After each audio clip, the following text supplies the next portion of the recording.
dengan saya Pram. Di channel ini saya akan mengajarkan kepada teman-teman bagaimana caranya menguasai CorelDRAW hanya dalam waktu 7 hari. Nah, di video kali ini kita akan membahas tentang transparansi tool dan interactive fill tool ya. Seperti apakah fungsinya? Oke, langsung saja kita buka di CorelDRAW. Oke teman-teman, kalau sudah terbuka aplikasi CorelDRAW-nya, sekarang kita buat lembar kerja ya. Kalau yang saya buat di sini adalah 210 mm kali 210 mm ya. Jadi kalau dalam bentuk senti, jadi dia bentuk ukurannya 21 cm kali 21 cm.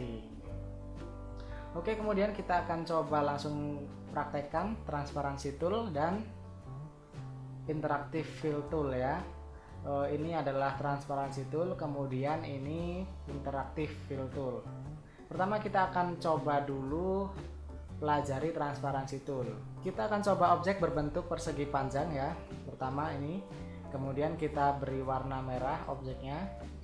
Yang kedua kita coba buat objek berbentuk lingkaran. Oke, kemudian lingkarannya kita beri warna kuning. Nah, kalau sudah, kita akan praktekkan menggunakan transparansi tool ini ya. Transparansi tool adalah fungsinya membuat objek yang kita buat menjadi transparan ya. Kita langsung coba di sini, klik.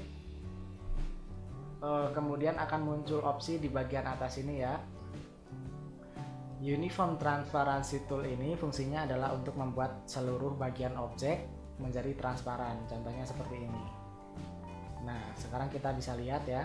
Di sini bagian objek ini menjadi transparan sehingga objek yang di belakangnya terlihat. Oke, kemudian untuk tingkat transparansi ini sendiri bisa kita atur ya. Di sini cara mengaturnya. Kalau ini kita buat transparansi 50%, kita bisa kurangi di sini menjadi 20%. Semakin berkurang maka transparansinya semakin hilang. Tapi kalau kita tambah semakin besar angkanya maka akan semakin transparan ya. Oke, selanjutnya kita akan coba opsi yang kedua yaitu Fontaine Transparency Tool. Fontaine Transparency Tool itu fungsinya adalah untuk membuat bagian objek menjadi transparan, tapi yang transparan hanya sebagian saja, enggak seluruhnya. Di Fontaine Transparency ini sendiri terdapat beberapa opsi ya. Yang pertama di sini adalah Linear Fontaine Transparency ya. Ini yang linear ya, jadi sebelah kiri transparan, sebelah kanan enggak. Kemudian opsi yang kedua adalah Elliptical Fontaine Transparency. Nah, kalau elliptical fontaine seperti ini, dia yang menjadi transparan adalah di bagian yang luar ya. Semakin keluar dia semakin transparan, semakin ke dalam semakin tidak transparan. Kemudian opsi yang ketiga di sini ada Conical Fontaine Transparency ya. Kita bisa coba. Nah, bedanya kalau conical ini dia seperti membuat lingkaran ya. Jadi semakin berputar ke sini semakin transparan, semakin kembali lagi ke sini semakin tidak transparan. Itu kalau yang conical. Kemudian opsi yang terakhir ada rectangular ya. Kalau rectangular ini sama dengan elliptical tapi dia bentuknya kotak ya. Bisa kita lihat ini. Bentuknya kotak. Semakin keluar kalau kita pakai rectangular ini semakin transparan, kemudian semakin ke dalam dia semakin tidak transparan. Kemudian ada opsi lain di samping Fontaine Transparency ini ada Vector Pattern Transparency. Jadi kalau kita gunakan Vector Pattern Transparency ini akan membuat transparan sesuai dengan motif patternnya ya. Untuk yang di sampingnya sama, cuman dia bentuknya bitmap ya. Ini bentuknya bitmap. Tapi untuk ini saya jarang sekali menggunakan ya. Apalagi yang itu pattern transparansi. Nah, seperti ini jarang. Jadi yang selama ini sering saya gunakan mungkin cuma Uniform Transparency Tool dan Fontaine Transparency Tool ya. Oke, untuk transparansi tool kita sudah coba pelajari. Kemudian kita akan langsung coba pelajari tentang interactive fill tool ya. Kita langsung coba klik. Nah, di interactive fill tool ini fungsinya adalah untuk memberi warna suatu objek yang ada pada desain kita ya. Nah, di sini juga ada beberapa opsi ya. Yang pertama uniform fill. Uniform fill ini untuk mewarnai seluruh bagian objek ya. Kalau di sini karena objeknya kita sudah warnai kuning, maka di sini sudah berwarna kuning. Kalau kita mau ubah warnanya dari sini bisa. Nah, di sini kita lebih lengkap bisa memilih warna daripada kita memilih yang ada di opsi sebelah kanan ini ya. Kita bisa pilih warna ungu. Ketika kita mengharapkan ungu yang lebih tua, kita bisa geser ke bawah, atau kita bisa ubah warna kuning di sini.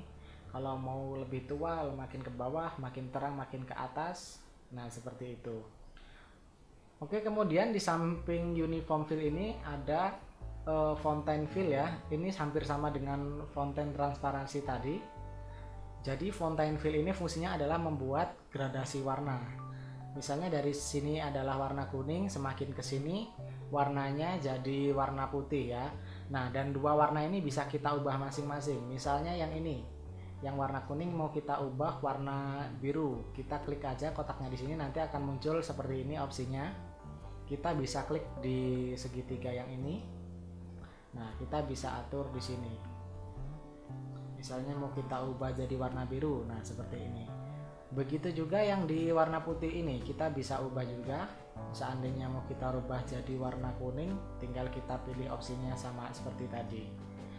Dan di fontaine fill ini kita juga bisa menambahkan warna ya. Misalnya ini kan dua warna, sini biru, sini kuning. Seandainya di tengah-tengah mau kita tambah warna merah, kita bisa klik dua kali di garis ini. Nah, kemudian dia akan muncul opsi seperti ini lagi ya, sama kayak yang di pinggir kanan dan kiri ini. Kita tinggal ubah warnanya.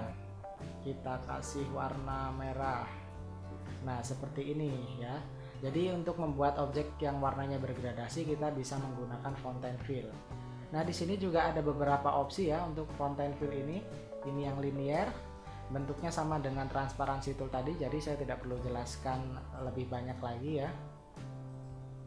Ada linear, kemudian ada elliptical, kemudian ada conical, dan yang terakhir ada rectangular ya. Untuk warna kita bisa atur sendiri di sini ya, tinggal kita klik.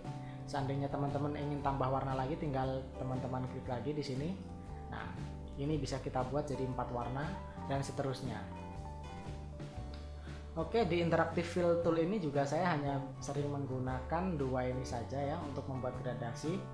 Untuk yang vektor pattern dan seterusnya ini nggak pernah saya gunakan ya. Saya rata-rata hanya menggunakan uniform atau fontaine fill ini ya. Kemudian kita manfaatkan opsi yang ada di sini ya. Oke, setelah kita pelajari transparansi tool dan interactive fill tool ini, kita akan pelajari satu tools lagi ya. Di sini namanya eyedropper tools ya. Fungsinya sama untuk pewarnaan, tapi lebih untuk mengcopy warna. Kita geser dulu ya yang lebih jelas. Nah, di sini ada dua objek. Misalnya warna merah ini mau kita ubah warnanya seperti warna yang di sini ya. Ini sampel warnanya yang mau kita copy. Kita gunakan eyedropper ini ya. Kita klik di sini. Nah, kalau sudah kita klik otomatis tercopy ya. Kalau sudah tercopy tinggal kita pindah ke sini. Nah, otomatis warna yang kita ambil tadi akan sama dengan yang kita pastekan di sini ya. Karena eyedropper itu fungsinya adalah untuk mengcopy warna. Oke, kita sudah pelajari tentang transparansi tool, kemudian interactive fill tool dan eyedropper ya. Kemudian kita akan langsung coba praktek membuat sebuah desain ya. Kita akan membuat desain yang akan kita contoh adalah desain ini ya. Oke, langsung saja kita coba praktekkan ya. Di sini di belakang ini ada gambar gunung ya. Silakan teman-teman bebas download, gambarnya nggak harus sama. Cari di Google. Setelah teman-teman download, kita akan import gambarnya lewat icon ini. Atau teman-teman bisa klik menu file, kemudian import, atau langsung tekan Ctrl I. Nah, kalau sudah teman-teman tekan Ctrl I, nanti akan muncul tab untuk memilih lokasi gambarnya ya. Di sini sudah saya masukkan gambarnya, kemudian kita klik import ya. Setelah kita klik import, maka tinggal kita seret di sini. Nah, akan otomatis masuk ya. Atau juga teman-teman bisa langsung masukkan dari foldernya ya, misalnya seperti ini. Kita buka foldernya, kemudian kita seret gambarnya ke area workspace Corel Draw kita. seperti ini akan otomatis masuk juga. Baiklah, setelah kita masukkan gambarnya ya, teman-teman juga mungkin sudah mendownload gambarnya, nggak harus sama dengan ini. Kemudian kita crop ya, kita sesuaikan ukurannya dengan ini. Cara cropnya teman-teman bisa silahkan klik 2 kali di sini, rectangle tools. Nah, kemudian akan terbentuk bentuk kotak sesuai dengan ukuran lembar kerja kita ya. Kemudian kita potong dengan menggunakan kombinasi kemarin ya. Gambar yang kita masukkan kita posisikan di bawah kotak yang sudah kita buat tadi ya. Nah, jadi kita bisa melihat di sini gambarnya kita geser sesuai bagian mana yang akan kita ambil. Kemudian kalau posisinya sudah pas ya, kita akan potong gambar ini dengan menggunakan kotak yang ini ya. Kita klik, kemudian kita gunakan intersect. Nah, kalau sudah di sini udah otomatis terpotong. Ini gambar aslinya, boleh kita geser atau boleh kita hapus ya. Oke, kita sudah berhasil memasukkan gambar backgroundnya. Kemudian kita akan lihat di sini. Nah, di sini lebih gelap. Dia menggunakan rectangle tool berwarna hitam, kemudian ditransparansikan ya, sehingga gambarnya masih kelihatan tapi sedikit lebih gelap. Nah, kita tadi udah buat kotaknya ya, ini rectangle toolnya. Kita tinggal warnai hitam. Kemudian kita gunakan transparansi yang uniform. Oke, kita boleh klik. Nah, seperti ini ya. Sudah cukup, kita tinggal buat tulisannya ya. Di sini Happy Earth Day. Kita buat dulu tulisannya, kita ketik ya.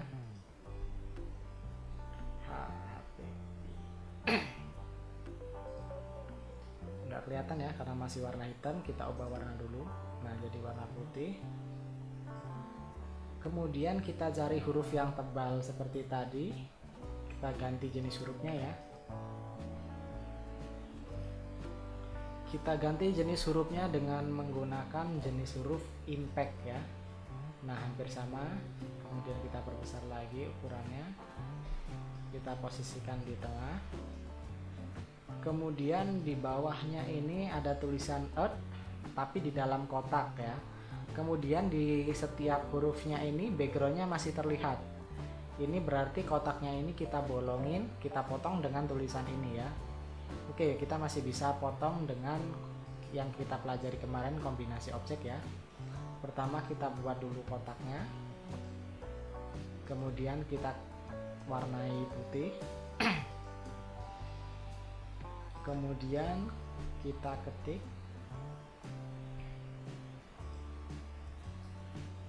kita ubah hurufnya biar sama, kita buat impact juga. Kemudian kita sesuaikan ukurannya di sini ya.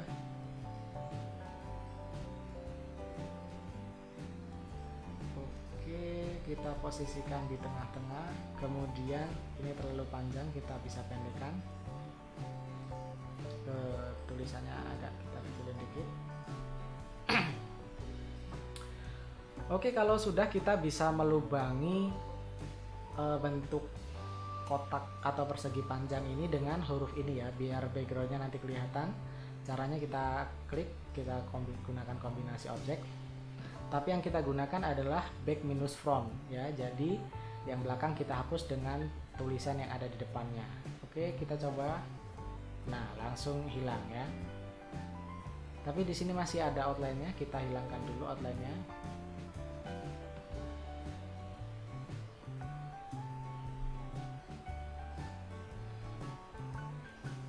Oke, tinggal satu lagi ya. Kita tinggal buat tulisan yang D-nya. Kita copy saja dari ini biar ukurannya sama. Kemudian kita edit ya. Kemudian kita posisikan di tengah-tengah. Nah, udah hampir sama, tinggal kita atur jaraknya. Oke, sudah hampir mirip, tinggal kita lihat lagi di sini contohnya dia menggunakan gradasi warna ya, dari hijau ke putih. Ini kalau kita menggunakan interaktif filter tadi, kita menggunakan opsi yang fountain fill ya. Oke, langsung saja kita ubah warnanya di sini. Kita klik dengan interactive fill tool, kita ubah jadi fountain fill. Kemudian warnanya yang pertama kita ubah jadi warna hijau. Nah, seperti ini, tapi kita putar ya, posisi hijaunya di atas, posisi yang putih di bawah. Oke, sudah, tinggal kita ubah lagi yang tulisan D-nya ya. Ini sama, kita gunakan fountain fill juga. Kita kasih warna hijau juga. Caranya biar warnanya sama dengan yang atas, kita gunakan ini ya. Di sini juga ada color eyedropper. Kita klik, kemudian kita copy yang di sini warna hijaunya. Nah, otomatis dia sudah tercopy. Kalau sudah, tinggal kita putar. Yang warna hijau di bawah, yang warna putih di atas. Oke, kita sudah selesai ya. Kita sudah bisa meniru desain tipografi ini. Tinggal teman-teman boleh kreasikan lagi, misalnya teman-teman ubah warna, ubah bentuk, atau ubah tulisan, silahkan biar desainnya lebih bagus lagi ya. Yang jelas sekarang kita sudah bisa menggunakan transparansi tool, color eyedropper, dan interactive fill tool. Oke, pertemuan di video kali ini cukup sampai di sini. Teman-teman jangan lupa dipraktekkan dan tonton terus video-video selanjutnya biar teman-teman benar-benar bisa menguasai Corel Draw hanya dalam waktu 7 hari. Sampai bertemu di video selanjutnya.